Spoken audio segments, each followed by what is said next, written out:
Hi friends. तो आज मैं सिंपल से रेफरेंस के साथ आपको ड्राइंग लाइन और टर्मिनेटर लाइन इन दोनों को एक्सप्लेन करना चाहती हूँ। ठीक है, तो जैसे कि हमने जाना यहाँ पे ये पिक्चर है, तो इसमें हमें ड्राइंग लाइन खोजनी है। जो भी हमें ड्रॉ करना है तो हम कैसे खोजेंगे, तो यहाँ पे ये ड्राइंग लाइन बन रही है। ठीक है, ये जो लाइन्स बन रही है इसे हम ड्राइंग लाइन्स कह सकते हैं। और यहाँ पे आप गैस कर सकते हो कि यहाँ पे टर्मिनेटर लाइन्स कौन सी है। क्या पता चला? ठीक है, मैं ही बता देती हूँ। तो ये जो पिक्चर है, ये जो हमारी बनती है, ये जो बन रही है आउटसाइड की, ये जो लाइंस बन रही है इसे हम ड्राइंग लाइन कहते हैं। और यहाँ पे ये जो बन रही है, यहाँ पे जो ये बनती है, यहाँ पे ये, इन्हें हम टर्मिनेटर लाइन कहते हैं। और ये टर्मिनेटर लाइन क्यों बन रही है? जो कि यहाँ से रोशनी की किरणें आ रही है। ठीक है, ये हमें एज्यूम करना होता है कि यहाँ से रोशनी की किरणें आ रही हैं, यहाँ पे वाइटनेस है और यहाँ पे डार्कनेस है। तो इन दोनों वैल्यूज़ के बीच, ये दोनों शैडो की वैल्यूज़ के बीच, ठीक है, कलर्स के वैल्यूज़ और शैडोज़ के वैल्यूज़, इनमें हमें डिफरेंस समझना है। वैल्यूज़ तो होती है, सेम होती है, बट वो डिपेंड करता है कि किसके वजह से बन रही है।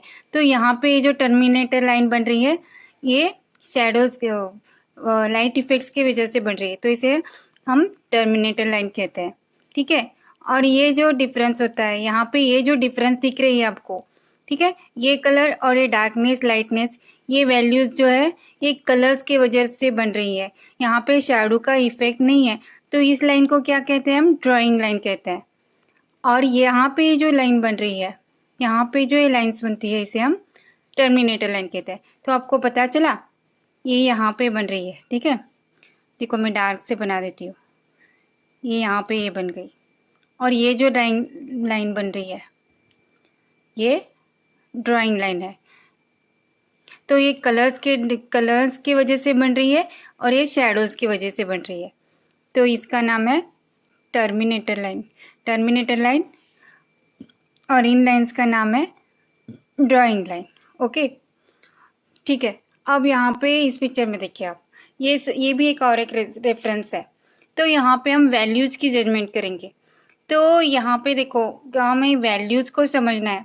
वैल्यूज़ की स्केल हमने देखी जानी, वो कहाँ पे डार्कनेस लाइटनेस कैसे होती है। तो यहाँ पे आप देखेंगे तो यहाँ पे ये जो वैल्यू है, ये सबसे डार्क वैल्यू है यहाँ पे, और ये जो वैल्यू है ये सबसे लाइट वैल्यू है। और ये सब बीच के शेड्स है सभी, जैसे कि हमने वैल्यूज़ के स्केल में देखा। तो इन सभी बातों को समझना बहुत ज़रूरी होता है।